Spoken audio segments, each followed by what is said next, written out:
রাগী মানুষ কখনো বেঈমানি করে না।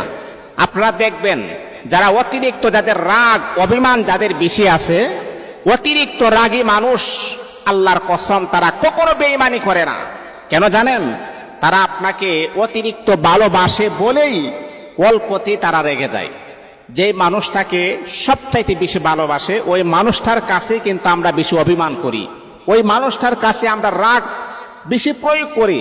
যেমন স্বামী তার স্ত্রীর কাছে বেশি রাগ অভিমান করে, কিন্তু অনেক বোকা মার্কা স্ত্রী আছে যে স্বামী রাগ করেছেন বিদায় এটাই নিয়ে সে ঝগড়া ভাষা সৃষ্টি করে দিয়েছেন। না, আপনাকে সে মোহাব্বত করে বিদায়, আপনাকে সে ভালোবাসে বিদায়, এই জন্যেই আপনার কাছে সবচাইতে বেশি রাগ অভিমান সে প্রকাশ করে।